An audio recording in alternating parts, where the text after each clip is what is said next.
अस्सलाम वालेकुम। आज ईरान जंग का 37वां दिन है, यानी 5 अप्रैल 2026। ईरान के जनूब मगरबी सूबे कहगलोया बेर अहमद में जुमे को किसी वक्त अमरीकी F-15E तैयारा गिराए जाने के बाद इसमें सवार दोनों फौजी अमरीकी ऑपरेशन के जरिए ईरान से निकाले जा चुके हैं। F-15E में पायलट और वेपन सिस्टम अफसर पर मुश्तमिल अमला होता है। वेपन सिस्टम अफसर का काम तयशुदा हदफ पर मिसाइल या कोई भी बम गिराना होता है। जब यह जहाज खुद निशाना बना तो इसके पायलट और वेपन सिस्टम्स ऑफिसर दोनों ने जहाज से पैराशूट के जरिए छलांग लगाई।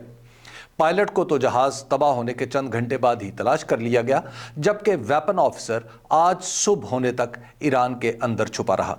ताहम उसके पास मौजूद मवासलाती निज़ाम के जरिए उसका राब्ता अमरीकी फौज के साथ कायम रहा। अमेरिका के लिए सबसे बड़ा खतरा यह था कि अगर वेपन ऑफिसर ईरानी फोर्सेस के हाथ लग गया तो यह एक बहुत बड़ा सफारती और अस्करी बहरान होगा। अगरचे वो जिस मकाम पर पैराशूट के जरिए उतरा था वो फौज के इल्म में था, लेकिन उसने अपनी तरबियत के मुताबिक फौरी तौर पर वो जगह छोड़ दी ताकि ईरानी उसे तलाश न कर सके। अमरीकी तैयारा गिरते ही ईरानी फोर्सेस ने कोहगिलोया बेर अहमद का एक हिस्सा घेरे में लेकर पायलट और वेपन सिस्टम ऑफिसर की तलाश शुरू कर दी। यह पहाड़ी इलाका खलीज फारस से कुछ फासले पर वाक़ है।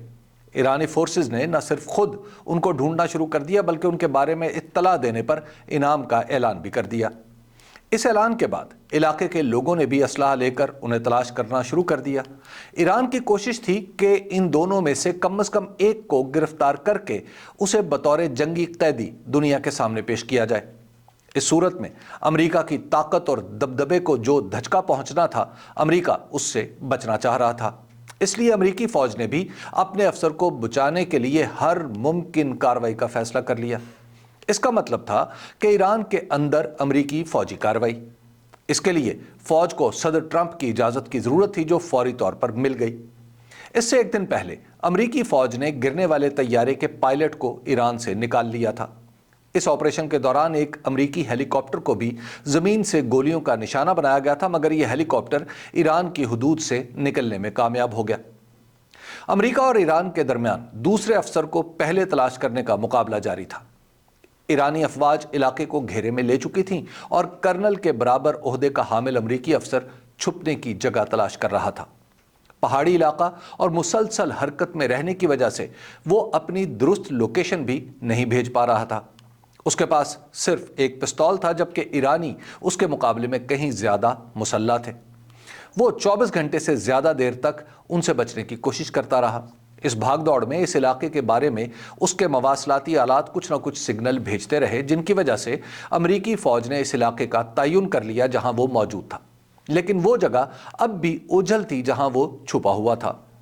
अमरीकी फौज ने ईरानी फोर्सेस को अपने अफसर से दूर रखने के लिए फिजा से ही एक हिफाजती हिसार कायम कर लिया। अमरीकी जहाज इस इलाके के करीब पहुंचने वाली ईरानी फौज पर वक्तन फवक्तन बमबारी करते रहे, जिसकी वजह से ये अफसर उनके हाथ लगने से महफूज रहा। इस दौरान अमरीकी खुफिया इदारे CIA ने अमरीकी अफसर का सुराग लगा लिया, जो एक पहाड़ी शगाफ के अंदर छुपा था। मसला यह था कि कहीं अमरीकी ऑपरेशन से पहले ईरानी फौज ने इसे पकड़ ले। इसके लिए ईरान के अंदर एक बाकायदा प्रोपेगेंडा मुहिम शुरू की गई, जिसके जरिए तासुर दिया गया कि अमरीका पहले ही इन दोनों लोगों को ईरान से निकाल चुका है। सिर्फ अपने एक फौजी को ईरान से निकालने का ये अमरीकी ऑपरेशन इतना बड़ा था कि इसमें दर्जनों लड़ाका तैयारे, हेलीकॉप्टर, हत्ता के ट्रांसपोर्ट तैयारे भी इस्तेमाल हुए। 5 बड़े अमरीकी ट्रांसपोर्ट तैयारे ईरान के अंदर उतरे। कई जंगी तैयारे मुसलसल फिजा में उड़ते रहे। रात के अंधेरे में किए जाने वाले ऑपरेशन में अमरीकी अफसर को निकालकर जहाज तक लाने का काम नेवी सील टीम 6 का था। यह वही टीम है जिसने 2 मई 2011 को एबटाबाद में उसामा बिन लादेन को उसके घर में ही मार दिया था और उसकी लाश अपने साथ ले गई थी। इस टीम के जिम्मा ईरान में फंसे हुए अफसर को निकालकर अमरीकी जहाज तक लाना था और यह काम उसने मुकर्ररा वक्त में कर लिया था। वापसी के वक्त अमेरिका के 5 में से 2 तैयारे किसी खराबी की वजह से उड़ नहीं सके।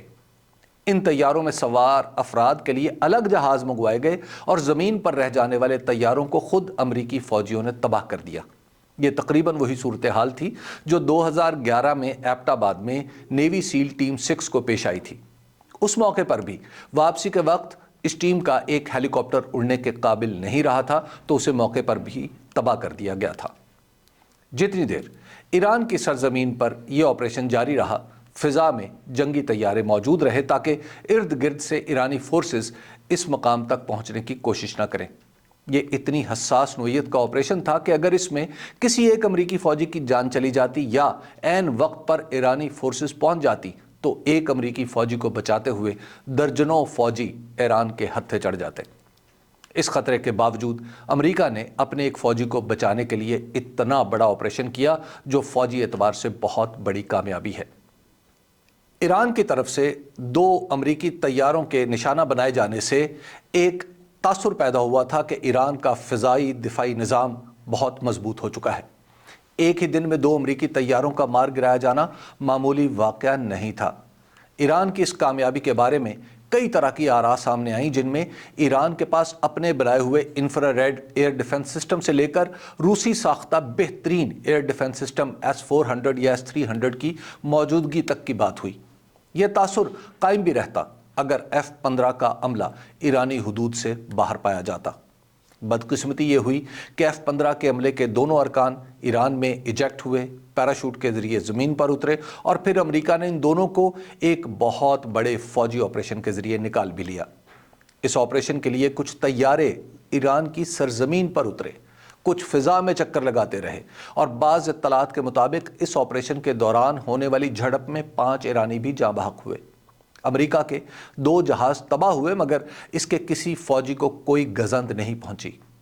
حتیٰ کہ ایران اپنی سرزمین پر بڑے ٹرانسپورٹ طیاروں کو اترنے سے بھی نہیں روک سکا۔ بغیر کسی بڑی مزاحمت کے ایران کے اندر اتنے بڑے پیمانے کی کارروائی کا سیدھا سا مطلب ہے کہ وہ ایئر ڈیفنس جس کی موجودگی جنگ کا رخ بدلتی دکھائی دے رہی تھی، وہ اتفاقی کامیابی تو حاصل کر سکتا ہے مگر ہر طرح کی صورتحال میں کام کا نہیں رہتا۔ اپنے ایک فوجی کے لیے امریکہ نے یہ آپریشن کر کے بوٹس آن گراؤنڈ یعنی امریکی فوجیوں کو ایرانی سرزمین پر اتارنے کی مشق بھی کر لی ہے۔